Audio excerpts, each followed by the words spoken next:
Yeah, so for anyone out there watching this video, this is basically going to be a video just about voltage drop testing. And this is an idea I came up with on a way to practice some voltage drop testing, but actually using the ohm meter function of my multimeter as the power source to do the voltage drop test on this LED light bulb.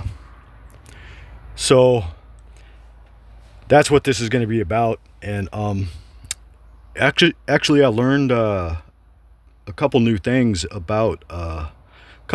today doing this test, so I'm glad I actually did it.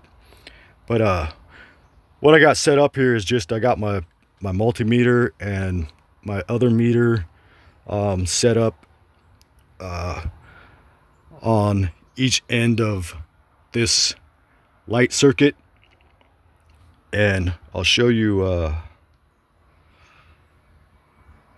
Actually, I'm not connected to the ground side of this circuit yet. I just got both these meters hooked up together, and I'm hooked up on the positive end. But I wanted to show you what the meter does. So this is in ohm mode, in the lowest ohm function mode, 200 ohms. And if I turn on my other meter here,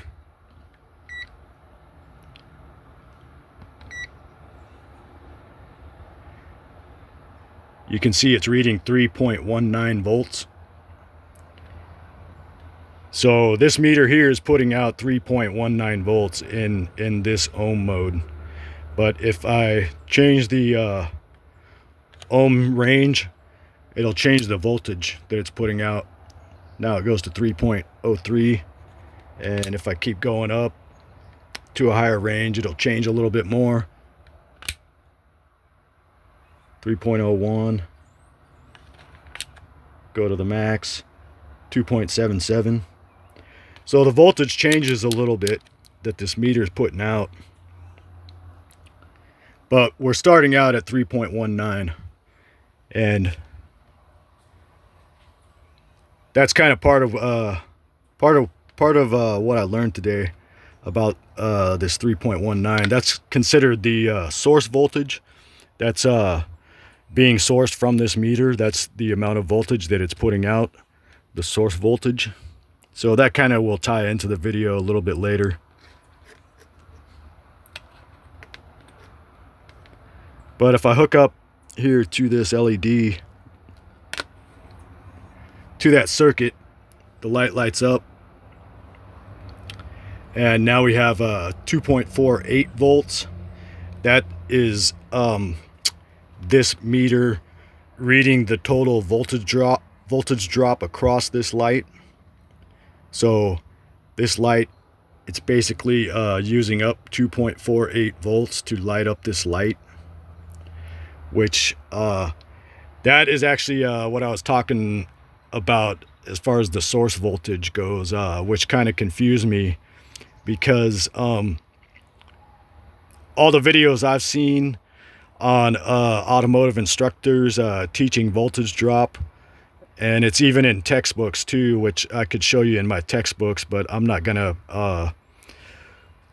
pull those out and show that in this video. I might do another video about all that kind of stuff. But your source voltage, from what I've learned and been taught, is that you should drop your total source voltage across your load, which this light bulb is the load, the resistance in the circuit.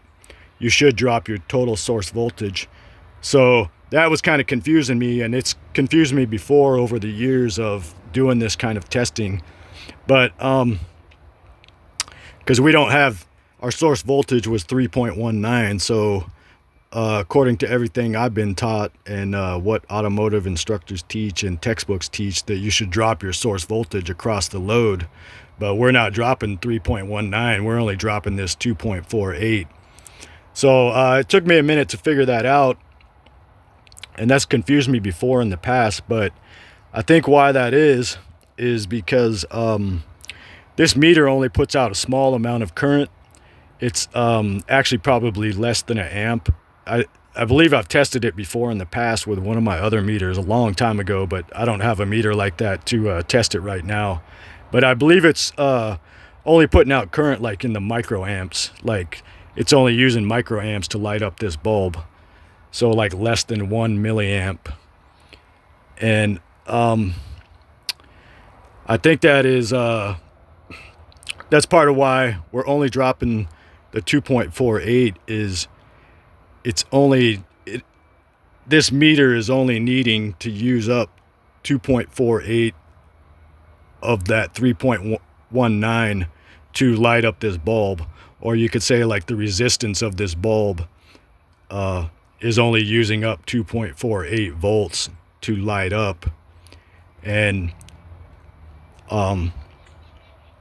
this meter is only capable of putting out a real small microamp current. So that's why this bulb isn't lighting up very bright, because this bulb will actually light up way brighter than that. So that was kind of confusing to me that we're not dropping the source voltage, but that's why, because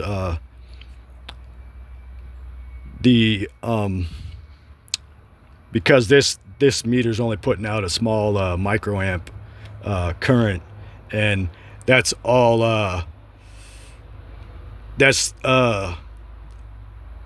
all the voltage that needs to be used up to overcome the resistance of this particular bulb is 2.48 volts. And another way I can show that to you is by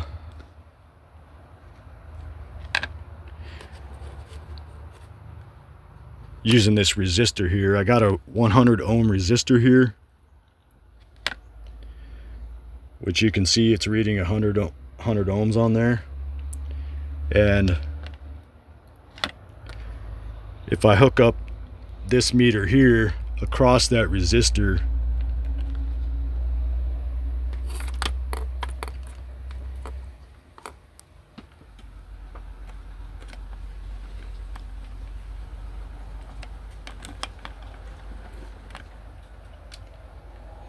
now it's only reading 138.8 millivolt drop across that resistor. So it's only this resistor, this 100 ohm resistor, is only using up 138.8 millivolts, or of that original 3.19 volts. Or you could say it's you could say it all kinds of ways, but it's only using up 138 volts of, volts is electrical pressure. It's only using up 138 millivolts of that 3.19 for this meter to read the difference across this resistor from this negative lead to this positive lead.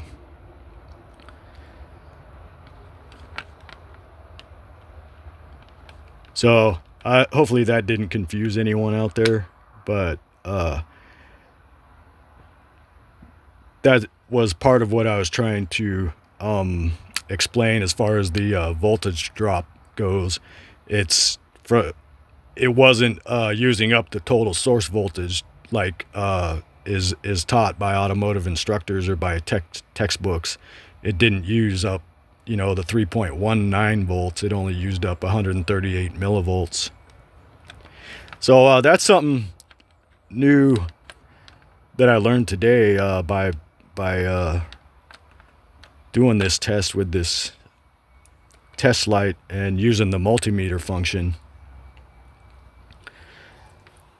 But I can show you some other stuff here that goes along with this, but I'm gonna have to pause the video here for a second to rearrange my connections.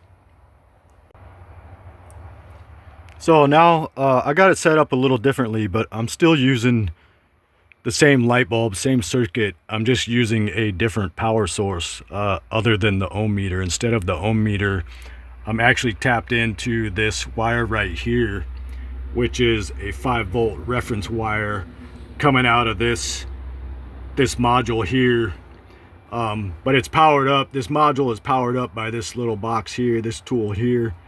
So but the 5 volts is actually coming through this module on the 5-volt reference wire of this module, so which I have hooked up to this lead here that is reading that 5 volts on this meter here. And this meter is also hooked up, but I don't have the 5-volt reference hooked into the light bulb circuit, so it'll change as soon as I hook this up. And now it's showing that same voltage, 4.89. This meter reads a little bit differently than this one, but that's the total voltage drop now across this light bulb, which that does agree with what all the instructors and stuff teach and the textbooks teach. It's dropping that 5 volts using the whole 5 volts across this light bulb circuit.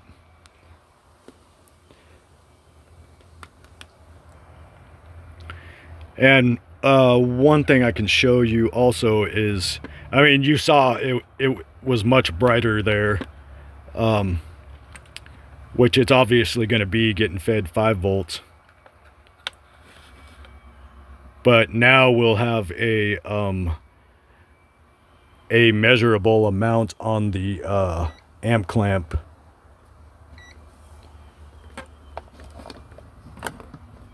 If I just set this up on this power wire,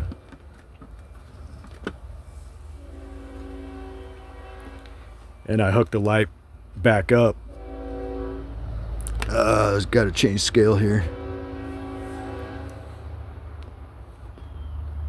So I'll hook the light back up, and that's drawing 125 milliamps.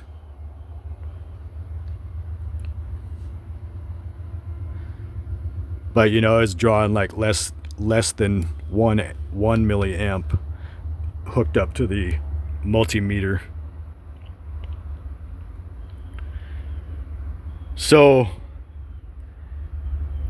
another thing I can add into this and show you is I got that 100 ohm resistor here, but it's not hooked up into this circuit. But if I move this ground,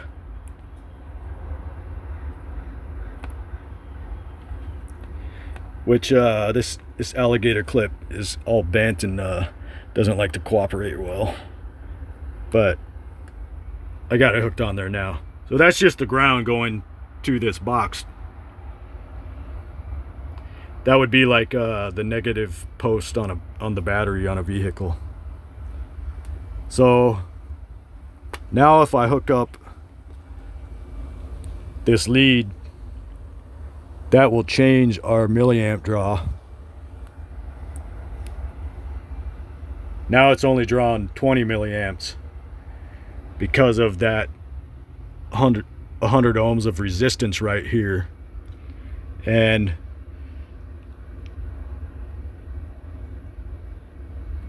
oh, I didn't move my leads either.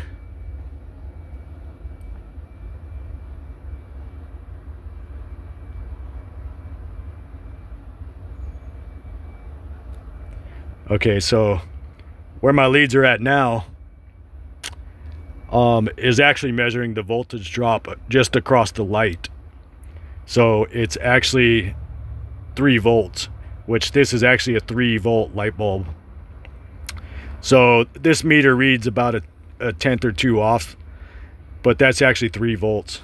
That's what this meter would read if I hooked it up to that meter. But I'll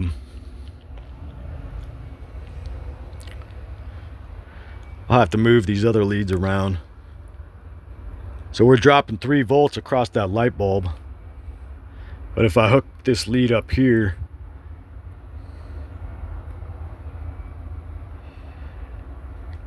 over here, we're dropping 2 volts across this resistor. So that's if you added up the 3 volts this is dropping and this 2 volts that the resistor is dropping, that would be our 5 volts voltage drop, equal to the source voltage of 5 volts.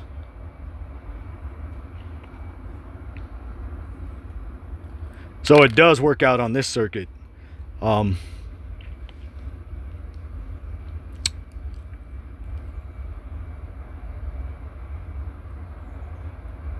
And I'm not sure what I was trying to think of what I was going to add to this, but I'm going to pause a second and think of what else I can show you about this. Okay, so now I've got 2 of these lights hooked up in series, the exact same kind of lights. And if I use this same 5 volt reference wire, voltage source, you'll see we got the 4.9 or 5 volts voltage drop across both these lights. Both these lights are lit up, but not very bright. And they're also barely drawing any milliamps, maybe not even 1 milliamp, just like with using the ohm meter. This meter is floating around. It'll float around like that. So I think they're using probably less than an amp, just like with the ohm meter, which is kind of a little bit confusing because they're getting fed the 5 volts and they're dropping the 5 volts. But what I can show you, if I take this lead off here and I go to right here, I got these 2 wires connected right here. So from here, measuring from here across this light to ground, we got 2.44 volts. And now if I take the negative lead off of here and measure from this point back over to the source, we got 2.45. So pretty much the exact same thing, off like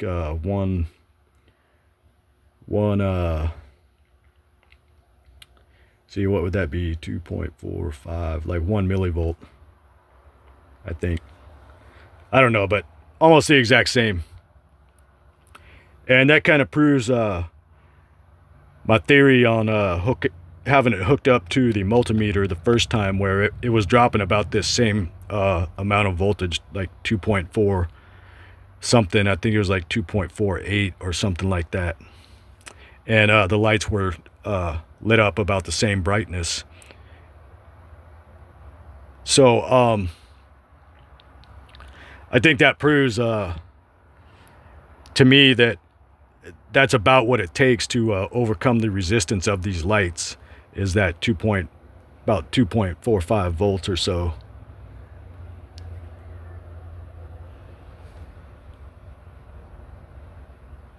And I think that's why these lights aren't lighting up very bright, because it's using up all the voltage just to get through over here, get through all the resistance of these lights to get through over to here to ground.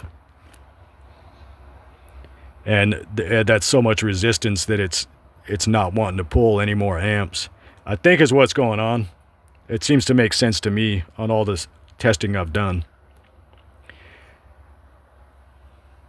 But I can also show you, if I hook these lights up, I have these lights, another set of lights hooked up in parallel. I'll show you what those do.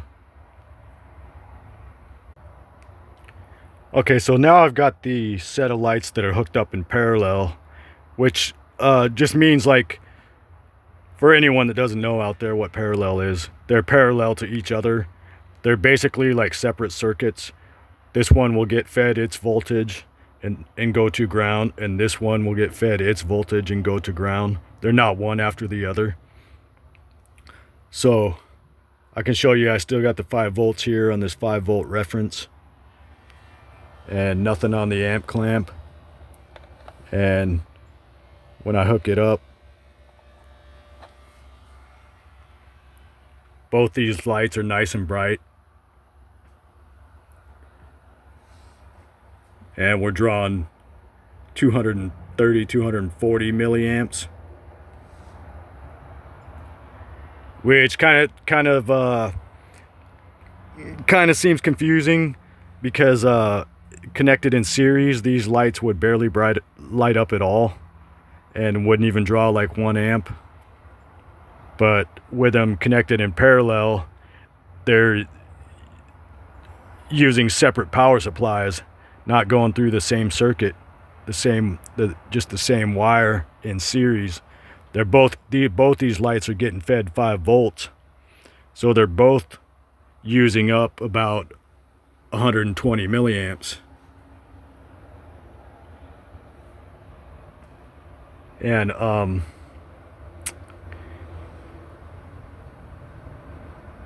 yeah, they're both, this is the total voltage drop across the circuit. So both of these wires are dropping the 5 volts, which you know, is what the instructors in textbooks teach, that your total voltage drop should equal your source voltage.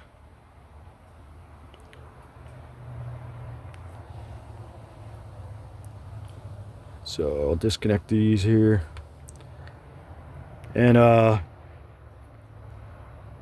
not sure if I have anything else to add to this. I'll think of something though. So something else I figured I would show you is using these lights hooked up in parallel, powering them up with the voltmeter like I did at the beginning of the video. We still have about 3.19 volts on the voltmeter, and I'll hook these up here.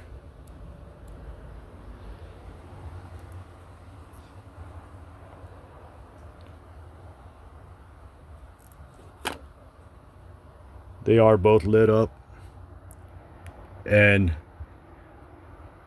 we got a 2.46 voltage drop across the whole circuit. Basically the same thing we had at the beginning, with only 1 light bulb, still dropping the same amount of voltage, even though it's lighting up the 2 lights now, still dropping about the same amount of voltage.